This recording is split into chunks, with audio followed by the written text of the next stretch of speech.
Mənim üçün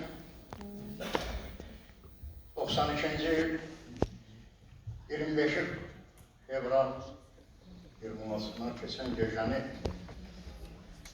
o faciəni gecəni yaşamış bir polis zabiti kimi çox çətindir. Ağır bir tarixi devirdə milli ordumuzun formalaşmadığı bir zamanda Qarabağımızın bütün kəndi, qəsəməsi, rayonlarını Azərbaycan milisi xalqının, millətinin yaşadığı ərazilərdə təhlükəsizliyini təmin edir. Xocalı polisinin polis nəfəri, qəhrəman övladımız Məzahir Əbilov Xocalı sakinlərinin azadlığı uğrunda öz canını qurban verdi. Polis nəfəri Məzahir tək özünü yox, bütün Azərbaycan polisini təmsil edirdi.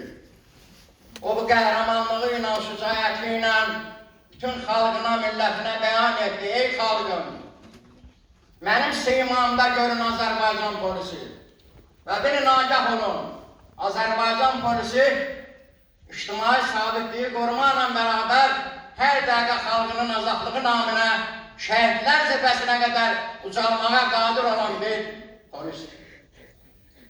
Mən kəndim, elim, obam və şəhid Məzahir qardaşımızın bacıları adından bugünkü gündə Məzahirin qəhrəmanlıq şücaətinə həsr olunmuş bu filmi çəkib ərşə gətirən bütün o heyətə kəndim, elim, obam adından minnətdarımı bildirirəm.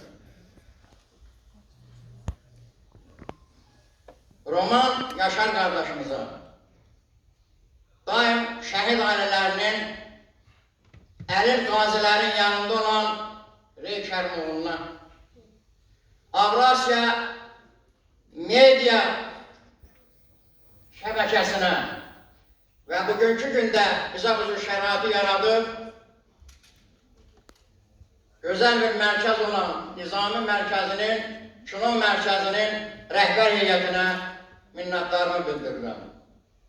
Daxili İşlər Nazirimiz Vilayət Eyvazov cənablarına və Daxili İşlər Nazirliyinin böyük burada iştirak edən və obyektiv səbəbdən iştirak edə bilməyən bütün Daxili İşlər Nazirliyinin şəxsiyyətinə öz minnətdarımı bildirirəm.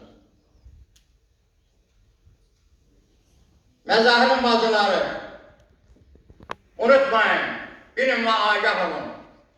Məzahir yaşayır, Məzahir daim yaşayacaq və yüzlərlə, minlərlə o şahid balaları yaşayacaq. Onlar bu xalqın, millətin qəlbində yaşayacaqdır. Onlar haqqında dastanlar yazılacaq, onlar haqqında filmlər çəkiləcək, onlar daim tarixdə yaşayacaqlar. Onları yaşadan bizim dövlətimiz, dövlətçiliyimiz olacaq. 3 əsrdir.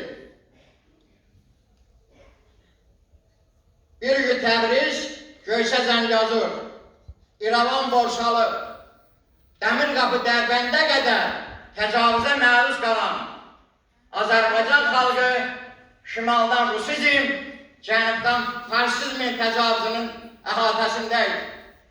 Heç bir dövlət başçısı cəsarət edib Azərbaycanın azadlığı uğrunda danışmaya belə cürət etmirdi.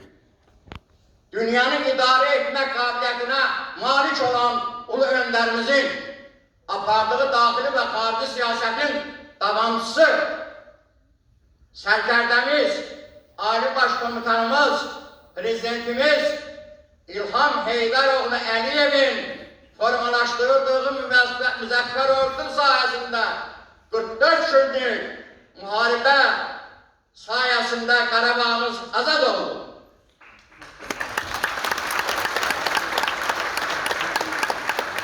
Qarabağımız azadsan, Azərbaycan öz suverenliyini, müstəqilliyini bərpa etdi.